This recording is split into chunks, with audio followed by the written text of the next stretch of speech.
growing up, I lived in Sudan until I was 7, and in Sudan, everybody's just like me, Muslim and Black. I never felt like I was the other. I never felt like I was different. And so being around that and then having to shift so dramatically coming to the States, I think it wasn't necessarily a moment when I was in America, but it was more like, oh, this is very much different. There are a lot of people who are different than me here. And I kind of stand out. I remember being young and just feeling like uncomfortable sometimes. My first year in the country was 9/11, and my teacher was a hijabi Egyptian. And I think that actually helped with the transition of me coming into this country, because she was familiar. She was like me. I knew, you know. Did she know you were Muslim, like, or did she kind of like? She did. Okay. And I remember her meeting my mom and my parents and speaking to them in Arabic, like on parent-teacher night, whatever. Because I think for me, like, I didn't wear hijab, right? Yeah. Until when? I think when I was 18. So up until then, I don't think people really knew I was Muslim. Yeah. So that's good that your teacher at least like recognized your identity. She did. She did. And I think she made me feel a little bit more comfortable in that. But as I grew older, there was a difficulty in balancing my Sudani side, my Sudanese-American side, and being Muslim versus what it means to be African-American in this country. I think that was really big for me to kind of absorb and understand, is it different? What does it actually mean to have those two identities? Can I be both? Am I both? Do I count as both? You know, does the African American community accept me as being African American? Do Sudani people consider themselves African American? So I remember I went to an event that your old company had, and one of the panelists there was a professor from Atlanta. I remember her. She was a professor from Atlanta, and I had a conversation with her afterwards, and she was saying that it's so important for immigrants, and especially African immigrants, to understand the African American historical context, because in this country you're not going to many people won't differentiate of whether, oh, like you're African American, oh you're African, oh you're this, oh you're that. So you really need to understand that history and be able to kind of function from that area, like function from that mindset, because that is how others within our society will perceive you. And that was a big part of my college experience. I went to a majority white institution, and I was welcomed by African American minorities. There were West Africans, East Africans, but I think we all came together as just a minority group. And I felt very solidarity anytime in my life. So I remember, though, that what you pointed out about not knowing the knowledge, I did not grow up knowing African-American history in the United States. Like beyond what they teach you in school, pretty much. A couple pages in like history class that they cover like once a year. And it's always like them. Right, them versus us. When I never really understood where I stood there, so I personally took it upon myself that I wanted to learn, and I took African-American studies classes and African history classes to understand the context, and I remember just like feeling so proud that actually I can be associated with it in any way or support it. So I thought that was something people need to take upon themselves, is if you don't know growing up, you really do need to encourage yourself and others to understand it better, especially coming from an immigrant background and where I didn't have that. So was it a moment for you where you were like, other people perceive me as being Black, so it was a work in progress for you to kind of learn how to accept that, and what does that mean to you? It was getting that letter during the summer when they welcomed me as an African American student, and I didn't even know that I identified as that on my paperwork. And then going in that first week when they buddied me up with someone who was, and it was like, okay, well, we come from completely different backgrounds. I knew that, but I still felt when we were in, the minority group now, we felt the same, because we're dealing with the same issue and feeling that we were marginalized in that school and that we had to have our own community to support us. So I think we came together under that umbrella for sure. I think growing up, like, our parents were trying to make us hold on to our religion so much and hold on to being Sudanese that it was even hard for them to understand what being African American is. So it was hard for them to then teach us that. But as we grew up, they began to learn, like my dad felt the African American experience in this country, being stopped by a police officer and not understanding why, and kind of just being targeted by his skin color.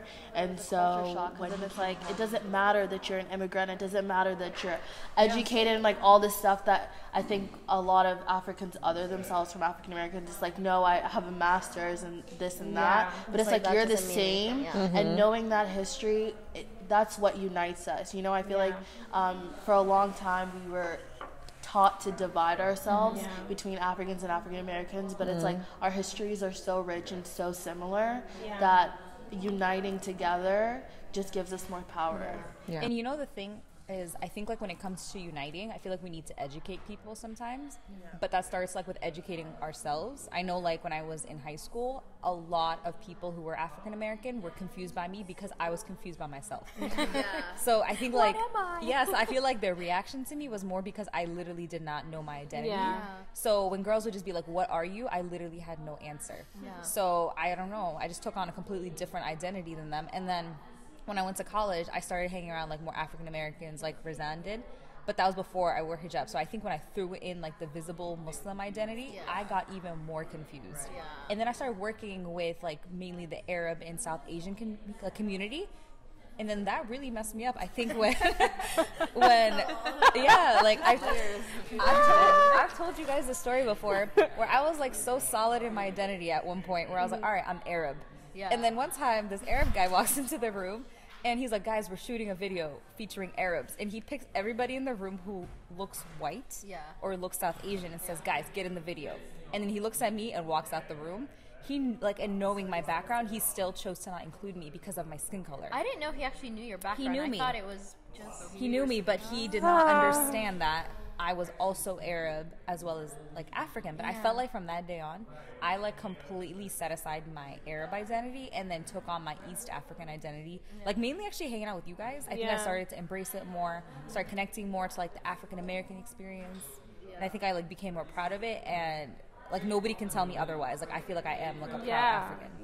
I feel like the prime kind of moment of confusion for me was it wasn't just coming to America, but when we came, we were in a predominantly like immigrant neighborhood. Like most of the people in that area were immigrants, and then we moved to the suburbs, and that's when I was really confused because like it was middle school at the time. Everyone was white.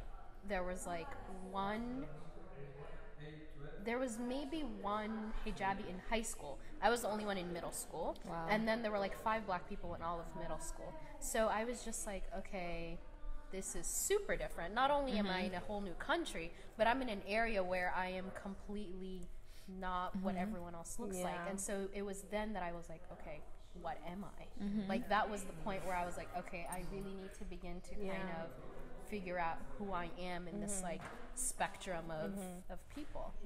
When I was young, I always wanted to relate to whoever I was speaking to. So when I was in... That's so me. You would take on their identity. Right. When I was in 3rd grade, like I said, my teacher was Egyptian. I was like, you know, my dad has one Egyptian family member. No, but actually though, my father's family is from Guinea in Egypt, which is where my name is from, Guinawi. Like anybody who's from that area in Guinea, they're called Guinawis. So he's from that. So that I took that. I was like, you know, my dad's Egyptian. I've never been though, but he is. So, and it was just like that in middle school as well. In middle school, I think we all went through that phase. Because Egypt was just easier to relate to. They identified with it. They knew what it was. There were pictures of Egypt. Pyramids. But when you talk about Sudan, I always had to explain where Sudan was in relation to Egypt. Hey, it's like right next to Egypt. I think when it comes to like acceptance, like when we start to accept the different forms that we are Sudanese, we are black, we are African, we are women, and all of that. When you start to understand that yourself, then it's easier to put yourself into the context of the world and share that with others and be able to relate. Strength. Like I love that. You can relate to everybody. It doesn't have to be like I have to be one thing. I'm everything, and I'm like a part of all of it, and I can relate to all of you, and that just makes your identity and that even confuses stronger. People, but does it not get them to question you more and to want to know more? I think when you just kind of absorb Because when we're younger, we're kind of taught to just kind of like fit in. We want to fit in this concept. But I think as we grew older, we realized that actually people relate to me more because I'm different, because they see a part of themselves in me in some way. Like I can relate to an East African on some level. I can relate to a North African.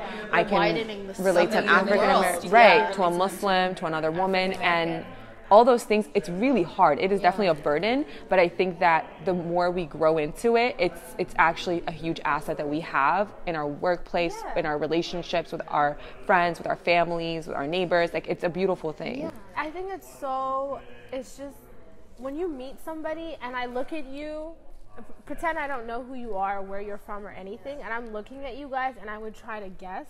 I don't even know where to start. And then add to that, like, you know, the fact that you have a Muslim identity, and then, okay, you speak Arabic as well. A lot of people would look at you, never be able to be like, oh, they're fluent in Arabic, they can read Do you and guys write know, or whatever. we all confuse people, especially when we're out together, because we're all the same nationality.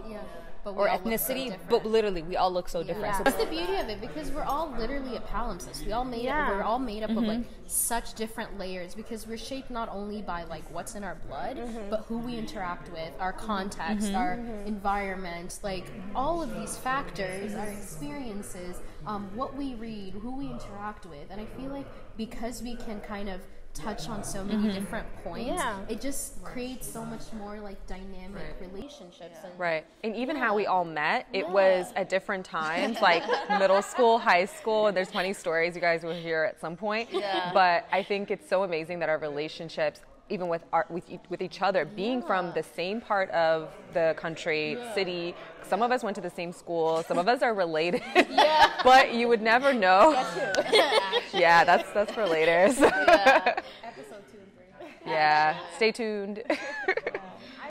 I just think it's so fascinating that in modern day society now, people always kind of want, well, there's two things. One, it is kind of trendy to fit into different things. It is trendy to be yourself. That's like a new stand thing. Out. Yeah, it is very much a new. That's a completely new concept. Issue. Before it was like, what are you? Check in this box in your own right. Like now we're creating the box. Exactly. Now it's like, no, now it's, you don't have to fit into a box. You are many things. Like a human being is not one thing. It's not just black. It's not just Muslim. People are intersectional. People have different experiences, and it's okay to be all those things. People have to accept that. Like, if we're perceived as black, does that mean that we're supposed to know everything about black culture, black history? You know, because I'm taking on that African American identity. I know that that's what I am in this country. That doesn't take away from the fact that I'm also Sudani by origin or Muslim. You know, it like I said, it's all encompassing. So if somebody perceived me as black, they're gonna expect me to know all things black culture. I think it's 2 stages. One is you being aware of how others perceive you, and then the second is you deciding what you want to do with that. Okay. How do I want to act on that? I think certain identity, so if we're talking about, all right, we're more than one identity. There is going to be one that's going to kind of rise to be the priority, or the one that comes out in that moment. And especially in different cities. And there's no guilt with that. Like, and none of us have American names. So this is something, I think I always worried, like on the first day of school when I was like in middle school or something, so self-conscious, waiting for the teacher to call my name and mess it up completely.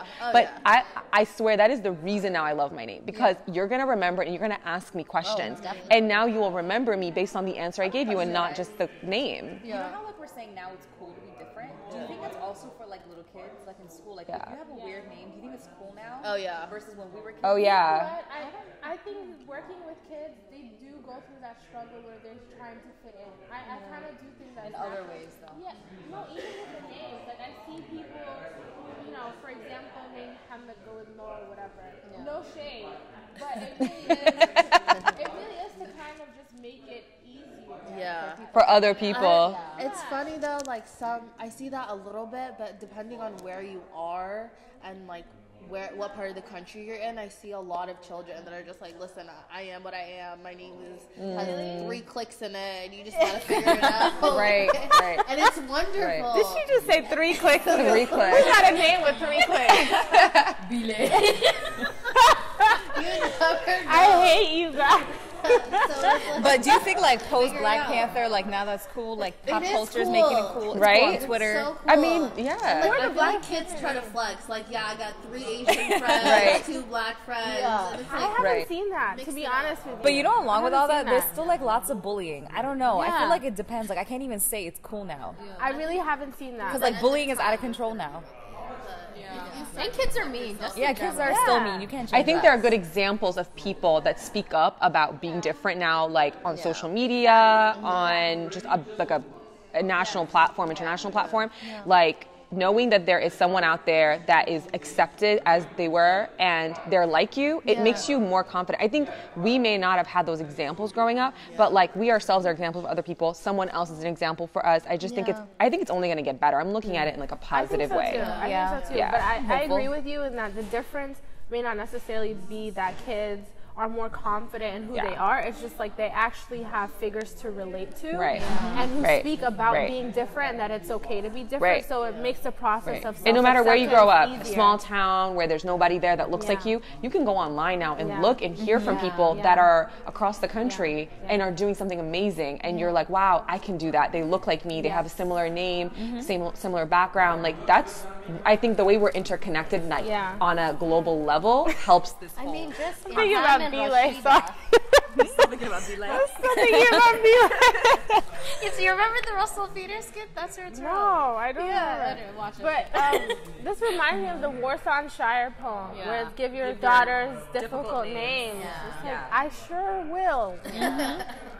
And I mean, just with the whole figures thing, now looking at like Ilhan and Rashida, like my God, that's amazing. They just changed. I have to pinch myself sometimes to believe it's real. Yeah, it's crazy. And it's like, imagine if we had that growing up. Imagine if when we turned on TV, it wasn't just one small part of the population that just took over everything. I think that's the beauty of hardship sometimes. Like, even though we see, like, this country's going through, like, a lot of differences, like, there's a lot of clashes, it also breeds a lot of change, and that's really beautiful to give people a voice. They're like, oh, I actually have to speak up because nobody's talking for me. Let me give myself a platform and an avenue to make a change for the people that look like me. And I think that's why when we really, like, tap into different parts of our identities and then try to learn more, like let's say reading African American literature and reading like things from really powerful authors like Maya Angelou and stuff, you begin to be able to understand things that you were feeling that you weren't able to verbalize. Like it kind of takes you out of this, oh, is this just happening to me? Like, oh, this is an actual problem and there are other people that can relate to me. And it's been happening. It's been happening for years in this country. And I think it was kind of in college for me where, again, people perceived me as being African American. And it really started to click for me that this is who I am. And because of that, I have to stand up for African American issues.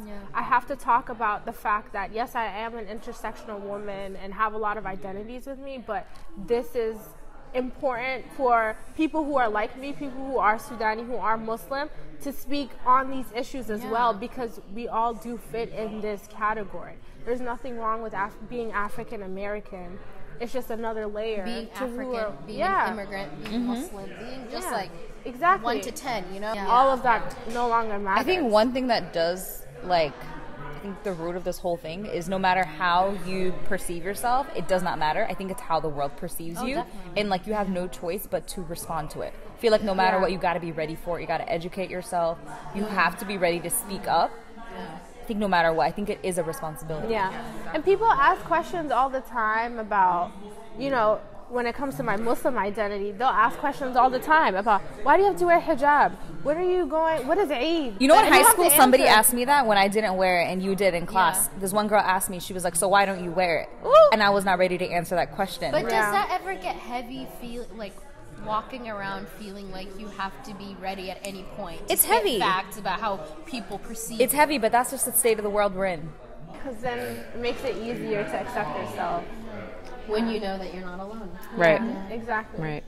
So let us know about your struggles with identity and, you know, comment down below. We'd love to hear from you.